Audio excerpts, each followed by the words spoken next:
Funding for this program is provided by Annenberg CPB to advance excellent teaching.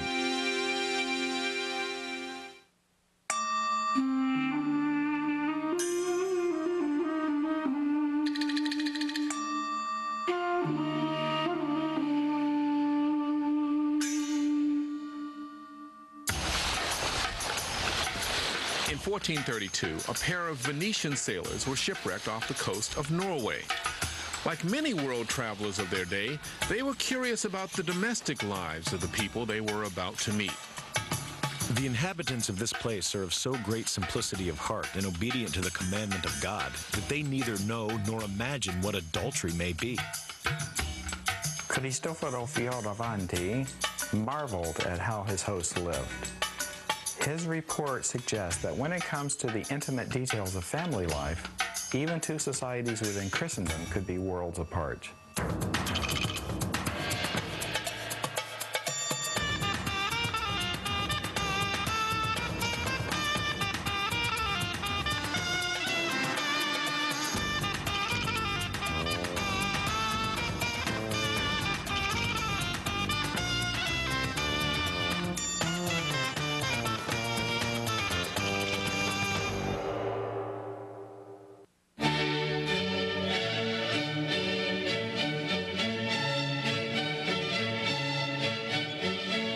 Beyond the epic tales of monarchs, city-states, and conquering armies lies another key aspect of world history, one experienced at a much more familiar level: the rich and varied lives of ordinary families.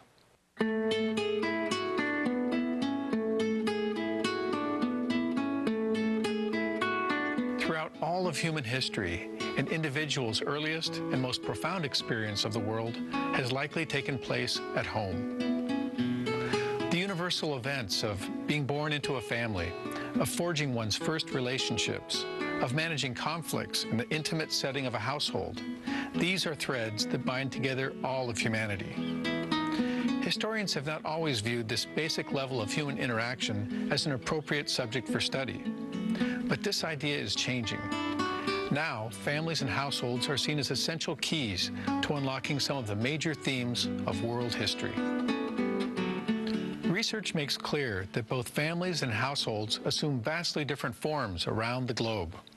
They also change over time, even within a single geographic area. As a result, even the interpretations of the words family and household don't remain constant. Historians use the word family to mean shared kinship, whether by blood or adoption. They define the term household to mean shared residence, which is often an economic unit as well. These two definitions can overlap depending on culture and language, but in general, family refers to relationship and household refers to residence. To get an accurate picture of these arrangements across cultures and over time, historians face a unique challenge.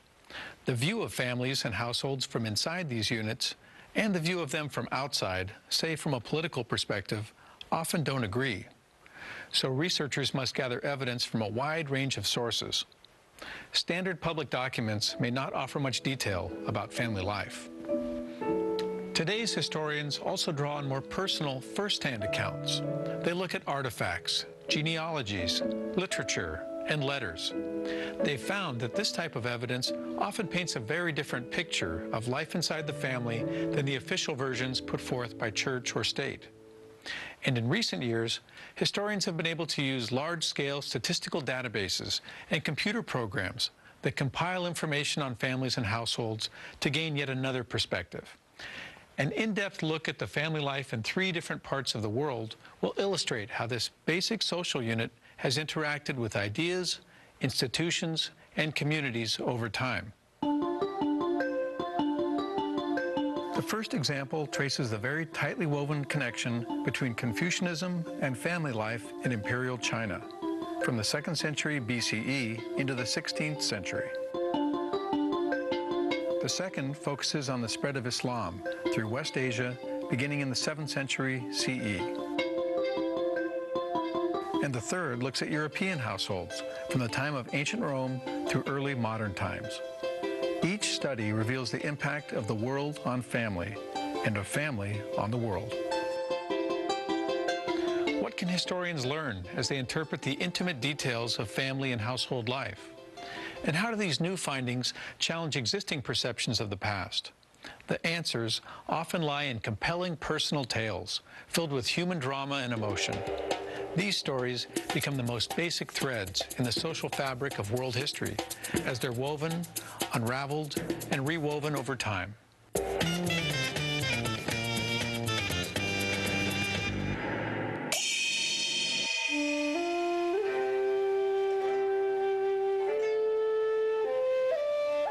In the 6th century BCE, a Chinese philosopher known in the West as Confucius wanted to bring order to his troubled society.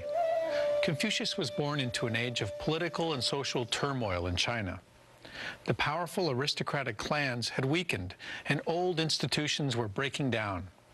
For Confucius, the family, not the individual or the community, was the fundamental unit of society. And he believed it was through correct ritual behavior in the family that social order could be restored. For Confucius, the rituals that ordered society were also part of family life, because family was the core of society, and the principal way that social order was attained was through creating order in the family and using rituals to do that, primarily rituals to venerate ancestors. As Confucian ideas took hold, state and society were sometimes viewed as an extension of the family. A ruler was to treat his subjects the way a father treated his sons, and vice versa. Ideally, the virtue of filial piety characterized this relationship. The father had absolute authority in the family and required absolute obedience from the son.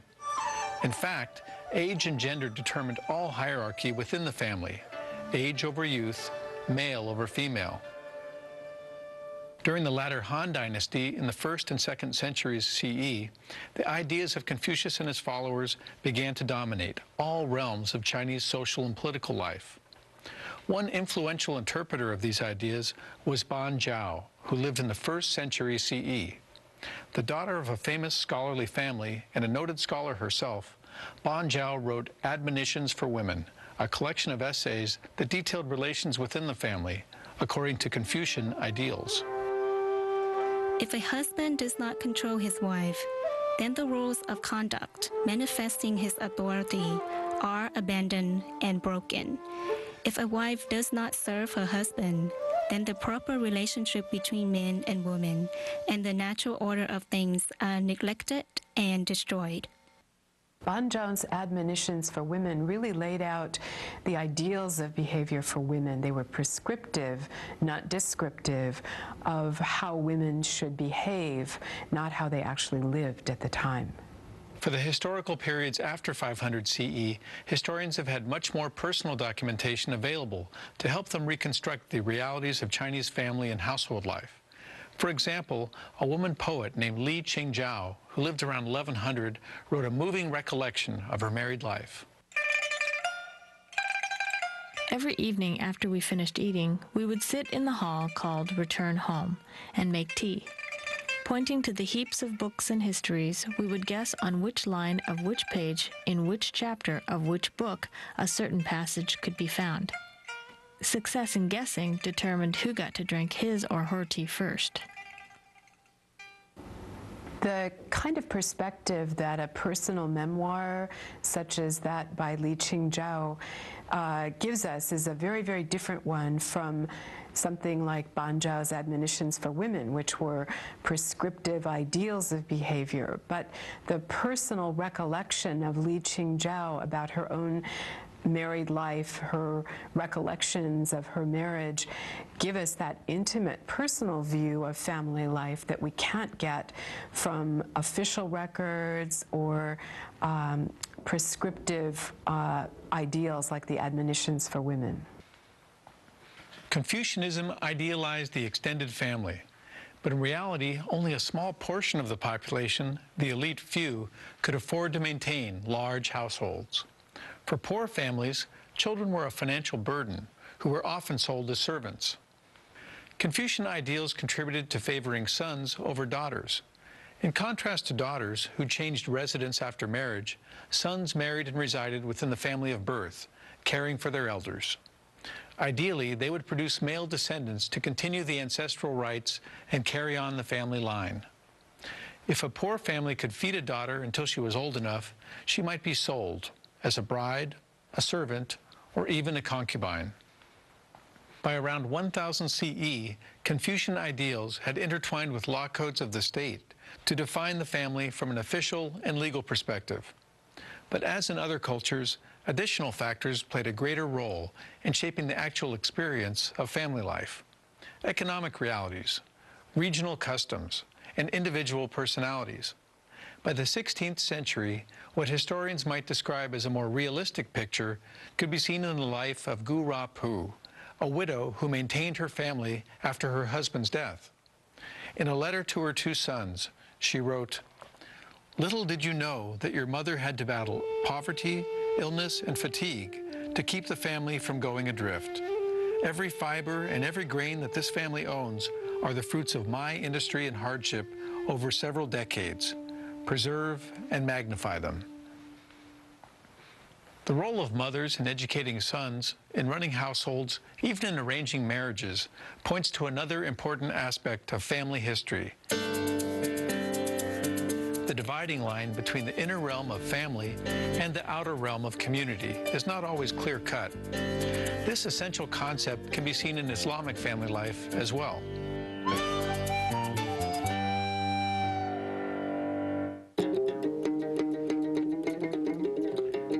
Like Confucianism, Islam eventually molded ideals of family life within local cultures in the regions of the world it dominated. The early Muslim community in West Asia developed its practices by melding the Prophet Muhammad's teachings with Arab tribal customs already in place. Beginning in the 7th century CE, as this new faith spread throughout parts of Africa and Eurasia, many aspects of life, both inside of the household and outside of its walls, began to change. Studying the history of families during the early Islamic period presents a complex task. For one thing, source material is limited. Writings by women about women barely exist from this era, so the role of women can only be gauged from the writings of men. A second challenge lies in the dynamic nature of history. With Islam, as with all major religions, it was how these new teachings were interpreted and reinterpreted over time, and how they blended with existing cultures that ultimately determined their impact on day-to-day family life. Islamic law began with a written text, or holy book, called the Quran. Muslims understood the Quran to be God's word, and therefore it could not be questioned. Its teachings regulated certain areas of family life, notably inheritance, marriage, and divorce.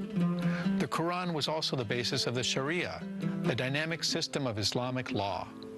The Hadith were an additional authoritative source of knowledge based on reports of the words and deeds of Muhammad and his closest companions.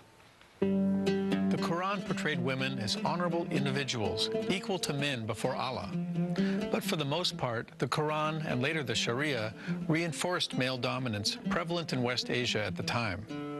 Islamic law recognized descent through the male line and placed great emphasis on the purity of family genealogy.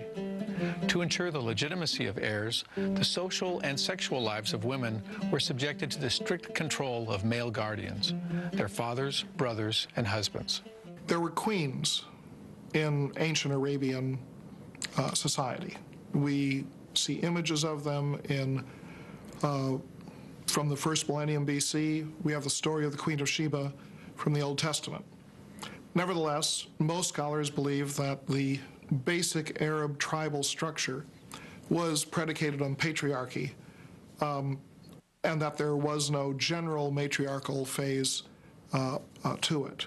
With the introduction of Quranic law, a significant impact was felt on family life. In some ways, the Quran enhanced the security of women, and in other ways, it limited their status. One important reform was the outlawing of female infanticide. But on the less favorable side for women, divorce became very difficult for them to obtain. Under Islam, the family was a highly valued institution, the most important social, economic, and political unit of the community. Marriage was its primary relationship. The legal contract of marriage often linked the resources of two families, and it was the single most important event in a person's life. Polygamy, or plural marriage, was sometimes practiced. Adoption was not permitted in Islam, since the guardianship of orphans and protection of widows were viewed as the responsibility of the entire community.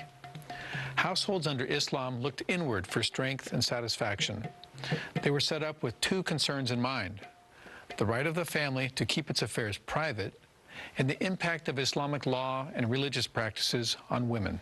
Most Muslims, the question of the privacy of family life took priority over the forces that were tending to involve women with the world outside the home. As historians trace the impact of Islam on families and households over many centuries, they continue to discover how jurists and legal scholars have interpreted the Quran and the Sharia in different societies. These interpretations have been seen by some to limit the rights of women over time. But most of the changes felt by families and households came as a result of Islam accommodating local practices as it spread. Some of what historians know about Muslim family life comes from the work of Islamic scholars, or ulama. The 15th century scholar Sakhawi was among a number of those who wrote biographical dictionaries to record the contributions of men and women to the building of Muslim society. Sakhawi detailed the life of a 14th century Cairo woman named Hani, whose education was carefully supervised from age 7 by her grandfather, an Islamic judge. Hani studied with many other masters as well. Her work as a teacher became an important link in the transmission of Islamic learning, according to Sakhawi's account.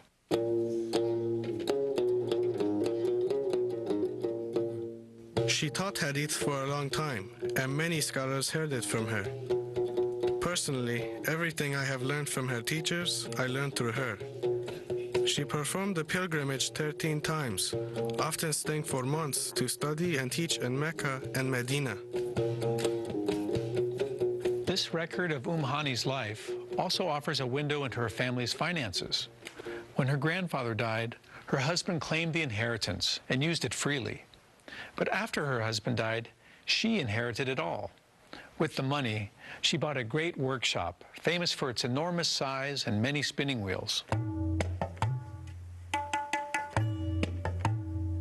As she grew older, she lost her eyesight, but was patient. Then, when she lost the use of her legs and became housebound, her Hanafi son looked after her until she died.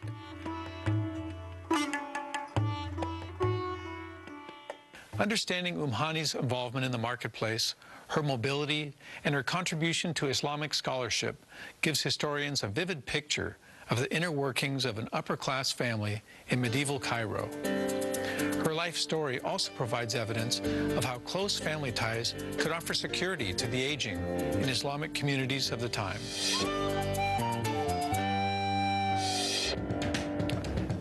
It's clear that families often form a blueprint for society's large-scale institutions, as was the case with Confucianism in imperial China and Islam in West Asia. But in other areas, the reverse is true. Families and households were greatly influenced by the world outside of their door, as political and economic forces affected them over time.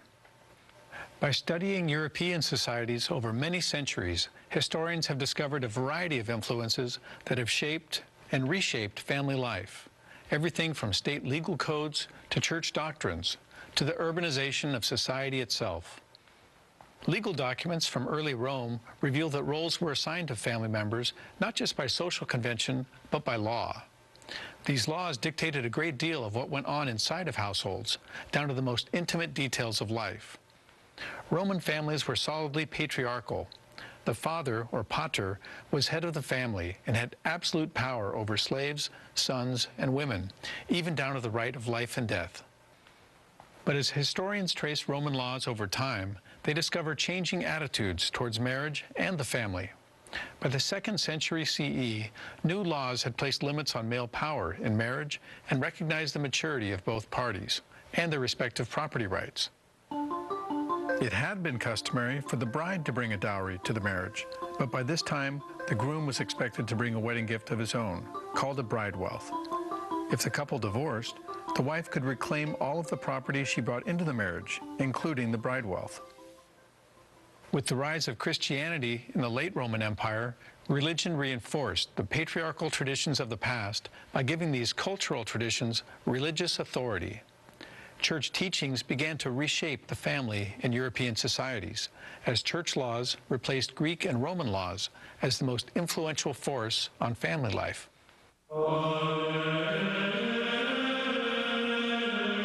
By the time of Europe's medieval era, the Roman Catholic Church's role in defining family life had further evolved.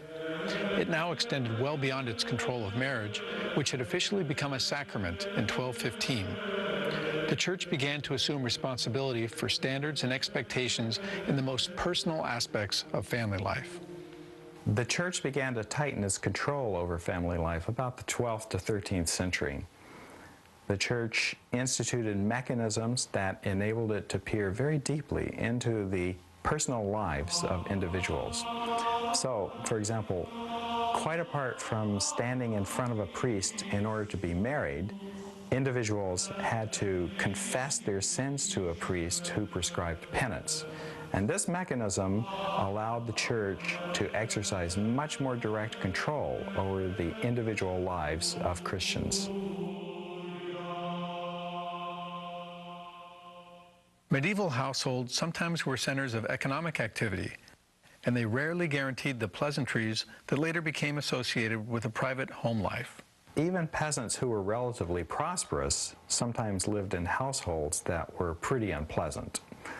So the Dutch scholar Erasmus, for example, mentioned households in which an entire family lived in a single room, slept in a single bed, above the space where chickens and cows lived on top of straw and hay.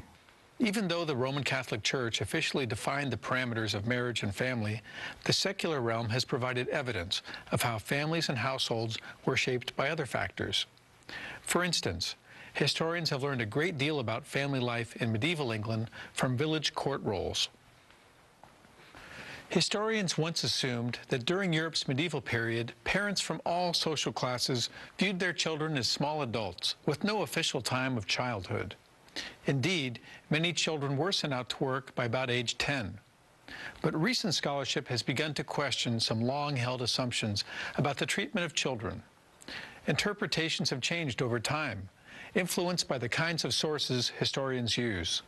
There is now plentiful evidence from medical texts, art, and literature that the medieval period was a time when some children enjoyed a great deal of parental affection. With the growing affluence of cities, more upper-class parents kept family archives, and these records have given historians vivid details of the joys parents shared with their children. By the 13th century, changes in the economic life of communities in medieval and Renaissance Europe had greatly affected family life. With the rise of capitalism and the increased use of cash and contracts, households in their immediate communities were no longer the hub of economic activities. As urban communities expanded, more families began to live in cities rather than peasant rural households. This meant that families had to rely much more heavily on local markets, and even women and children began to play roles in the urban economy. Just as the early Christian church influenced family life in the medieval period, the Protestant Reformation had a profound impact on family life in 16th century Europe. Martin Luther and other reformers promoted the idea of the home as the cradle of citizenship. A man was to provide for his wife and children and rule over his family with a firm but just hand. A wife was the mother of the house, a position of high authority and equal respect. But reformers valued children above all, and their teachings helped elevate the conditions of children throughout Europe in ways that are still felt today. Studying the history of families presents a host of challenges. Source material can be elusive. Researchers are now beginning to unearth fresh evidence from sources that reveal personal accounts of family life, not just society's ideals. But how reliable are those sources? History is a constantly changing field of study, and since family life has only recently become a focus of historical study, family history is even more in flux than most other fields of inquiry. So there are some historians who believe, for example, that families have treated their children basically the same throughout the ages, that parents always loved their children and indulged them until they had joined the adult world. Meanwhile, however, another school of historians has argued that European childhood underwent dramatic change over time, that pre-modern children basically were miniature adults whose parents treated them as adults and made no effort to shield them from all the difficulties and even the horrors of adult life. According to this view, it was only in the 17th, maybe 18th century that society began to recognize childhood as a distinctive stage of an individual's development and began to nurture children with an eye toward fostering their development into healthy and happy adults. Even with the challenging nature of reconstructing relationships from so long ago, historians do agree on many of the critical building blocks. Significant changes in world history were often made at the level of family and household. Family life leaves a distinctive and lasting imprint on every individual. It forms people's cultural expectations and shapes their understanding of the world at large. Interpreting this most intimate aspect of human identity across cultures and over time presents a complex task. But intimate family and household histories prove just as vital to the understanding of the past as the deeds of famous men and women. They explore humanity's common bonds and shed light on its dazzling variety. What could be more essential or more universal?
Funding for this program is provided by Annenberg CPB to advance excellent teaching. For information about this and other Annenberg CPB programs, call 1-800-LEARNER and visit us at www.learner.org.